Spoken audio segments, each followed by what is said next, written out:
President Trump is making an out-of-this-world announcement. This is big, but before we get into it, I need to make one thing clear. I may not have seen a UFO, but I have experienced missing time in the Nevada desert. It was Vegas, 2004, a friend's stag. First releases will begin very, very soon, so you can go out and see if that phenomena is correct. Very soon. These types of words have to be the most meaningless and overly used phrases in all of politics. This whole disclosure thing has been going on for decades, since 1947. In fact, the US Army Air Force, as it was called back then, actually admitted that they caught a genuine flying saucer. Like, for real. And look, I should know, I made the last film about the Roswell UFO crash of 1947. It's called Cosmic Whistleblowers. Just don't confuse it with Cosmic Whistleblower, singular, a film by Jeremy Corbell, who actually released his film just after mine, with exactly the same name. He just dropped the S.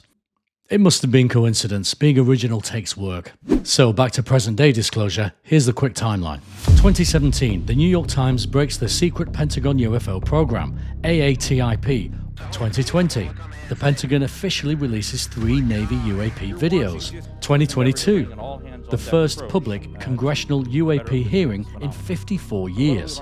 2023, the former intelligence officer David Grush testifies under oath to Congress.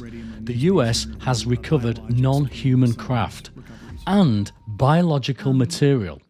I know, but don't just take it from me. Here's Grush in his own words. Were they, I guess, human or non-human biologics? Non-human, and that was the assessment of people with direct knowledge on the program I talked to that are currently still on the program.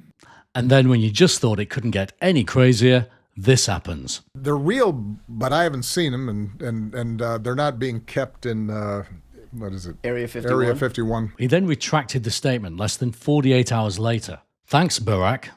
Barack. Whatever. The aliens are real. Well, I don't know if they're real or not. I can tell you he gave classified information. He's not supposed to be doing that. He made a big mistake. I may get him out of trouble by declassifying. We know illegal aliens are real. Just tell us already. We can handle the truth. And then at a recent Turning Point USA rally, Trump saves the announcement for this crowd. To begin releasing government files relating to UFOs and unexplained aerial phenomena. So I'm pleased to report today, I thought I'd save it for this crowd, because you're a little bit out there, a little bit.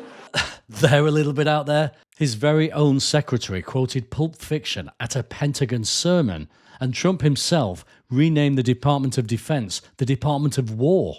Actually, this is probably the most honest thing he's ever done, because the Department of Defense used to be called the Department of War before the propagandists got involved, but that's another episode.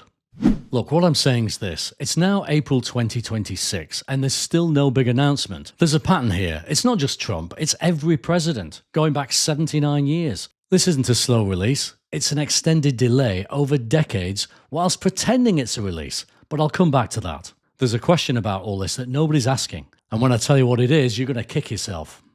And if at this point you're thinking, wow, finally, someone's asking the right kind of questions, well then, this channel's for you. If, however, you prefer the mainstream version of this story, then don't subscribe. You'll only be disappointed.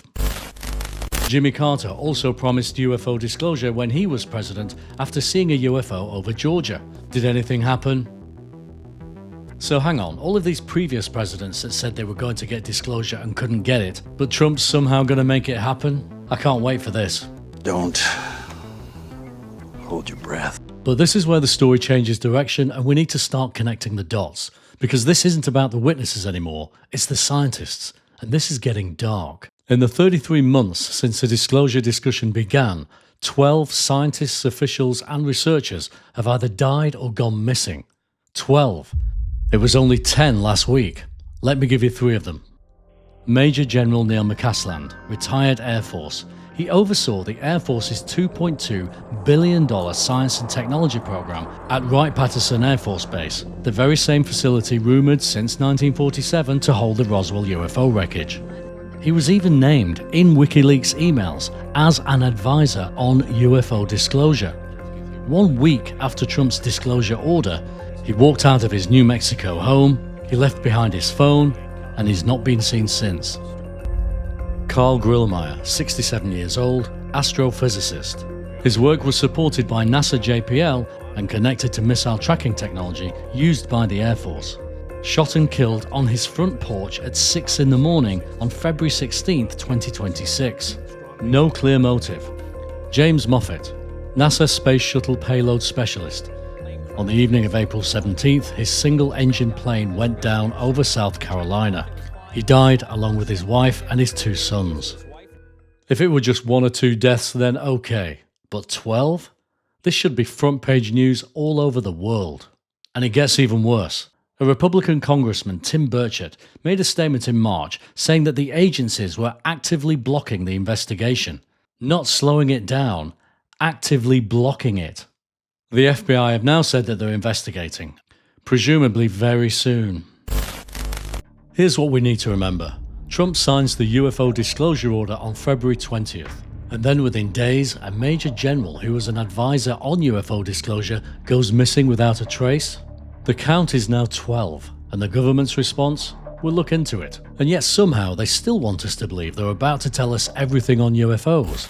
So the million-dollar question, why don't they just tell us? Well, here's my answer. Because the drip isn't disclosure. The drip is the product. What you need to do is look more closely and see what else is being announced around each and every UFO promise. JFK, Epstein, UFOs. Every time the administration needs a distraction, all they do is announce a new set of files to be released. The UFO promise isn't disclosure, it's distraction, shaped like disclosure. And whilst you've been watching this video, something's happened. And I'll tell you right after this short but important message, so don't skip it. I'll know if you did. Soon is the world's leading expectation management consultancy. For nearly 80 years, we have helped governments, agencies, and elected officials navigate the complex challenge of public curiosity. Soon, premium clients receive our full suite of services. The Drip, 1 revelation per decade to maintain plausibility. The Pivot, announce files on day 1 of an unrelated crisis. We don't deliver the truth, we deliver the feeling that it's coming. Soon. Whilst you were watching the UFO story this week, it's been literally a pick and mix of perfidious politics, and I don't even know what perfidious means. I'm not saying that the timing for this release was deliberate. What I am saying is that if you were designing a distraction, then this would be a pretty good week to do it. Trump at war, Pam Bondi, his Attorney General, refusing to give testimony to Congress about Jeffrey Epstein, and that's before we even get to the missing scientists. All I'm saying is this, if you did need to put out some kind of distraction, the timing has to feel right. And that right there is the technique. They're not necessarily hiding aliens, they're hiding behind the story of aliens. Look, if alien lizard men have really taken over our leaders, Caroline Leavitt is on camera every single day. And not once has anyone caught her doing that lizard blink. I mean, she's obviously one of them. She's as cold-blooded as it gets.